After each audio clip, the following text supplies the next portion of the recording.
Hi, good evening guys. Good evening. Ako po yung isang vlogger na si Bibit Gabasa. Ipahayag ko lang sa inyo at gusto ko lang isalaysay yung aking talambuhay kung bakit ako nagkaganito yung buhay ko. Ako po ay nagmula sa Butuan City, Upper Tagabaca, sa siyudad ng Caraga Region ng Mindanao. Ako po yung isang namuhay sa kabukiran ng Tagabaca sa kabundukan.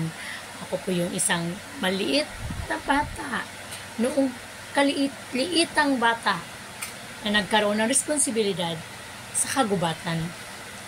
Ako po yung nag-aaral dun sa bukid na walang tsinelas nung kabataan. Walang tsinelas, walang baon, walang makain, kundi saging kamuti lang ang aming mga kinakain sa araw-araw. Ang tatay ko isang karpentero, ang mama ko isang mananahi na pansarili lamang. Ako po yung pang-apat na kapatid sa pamilya. Ako po yung unang babae na sinilang.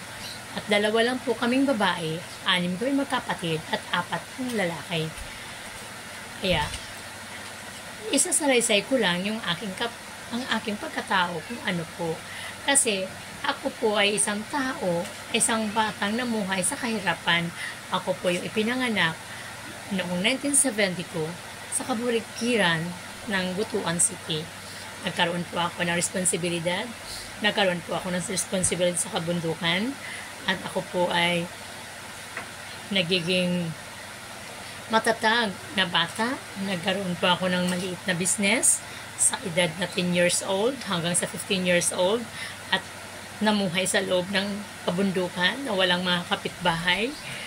At tumutulong sa mga magulang, labis-labis, nagmamahal sa kanila, lalo na sa mga kapatid ko. Kaya ako na andito para lang ipamahagi ko at makuha na ng aral kung paano ko namuhay at paano ko itinaguyod ang lahat ng paghihirap sa buhay. Ayan, alam nyo guys, sa edad kong 15 years old, tumalon na ako. Lumokso na ako doon sa barangay namin, pero hindi na bukid o baga baryo doon sa aming barangay. Doon ako nagtitinda sa mga kakanin at nag-aaral na ako. At sa edad kong 16 years old, nasa syudad na ako ng Butuan, nag-aaral na ako ng high school. Nagkaroon po ako ng magandang marka, kaya naging valedictorian ako. Na-accelerate ako, napunta ako ng college pero hindi po ako nakapagpatuloy dahil sa aking kahirapan, wala akong magtustos ng mga daily financial, pero may nag-volunteer sa akin na magpaaral kahit anong kurso, ngunit hindi ko po yun tinanggap dahil sa kadahilanan ng tatay ko na nagkaroon ng acute tuberculosis. Kaya ako'y nag-isip, nagdesisyon na pumunta ng Maynila upang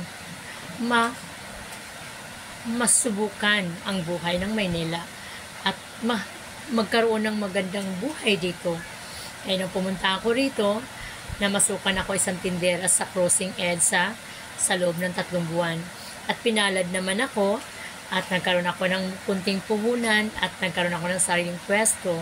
Kaya gumaan ang buhay ko, umangat ang buhay ko. Ay yung tatay ko na may sakit sa Mindanao, kinuha ko.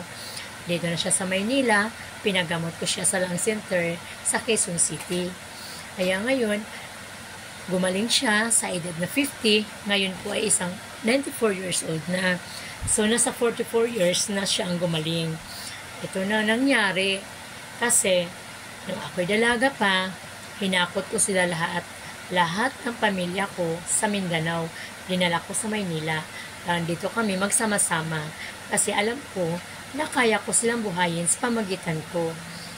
Alam nyo, napakahirap at napakasarap damdamin kapag ikaw ay nakatulong sa pamilya mo. Ayan, hanggang sa ngayon, nandito sila sa aking mga kamay. Sa edad ko na 52 years old, nandito pa rin sila at ako ay nabalo na. Nagkaroon ako ng 5 anak at nagkaroon din ako ng maraming mga business na maliliit lang, hindi naman gaya ng iba na malalaki. Pero alam ko na proud ako kasi ang mga negosyo kung hindi naman ganong kalakihan ay siya yung nagdulot ng bumuhay sa pamilya ko. Ngayon, nakapagpaaral ako sa mga anak ko, ng 3 anak ko, na lahat sila ay tapos.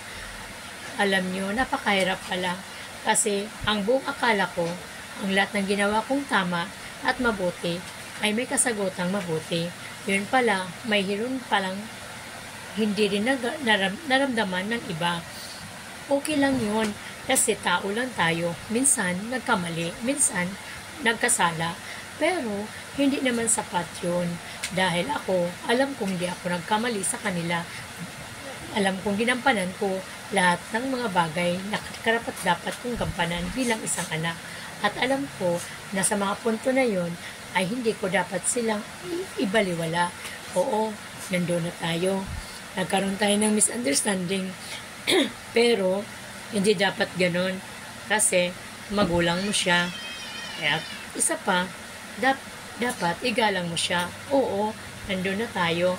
Pero, hindi rin dapat na ang magulang ay gagalang kung walang paggalang sa anak. Pero ako naman, ginalang ko talaga ang magulang ko since na ako'y nagkaroon ng isip hanggang sa ngayon. Pero sa punto, hindi naunawaan ang lahat dahil sa isang idlap, nagrebelde ako. Hindi naman matagal, sa ilang oras lang.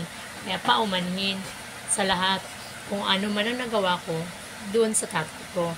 Ito lang masasabi ko, napakahirap pala sumagot sa magulang, pero hindi naman sagot yun dahil ang nangyari, sumigaw lang ako. Pero tatay, ikaw yung aking tatay, patawad, hindi naman siguro mali ang ginagawa ko at hindi naman siguro masama yung sinabi ko.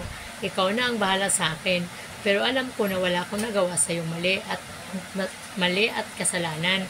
Tatay, paumanhin po ulit. Kaya, sana manawaan mo ako. Yun lang po.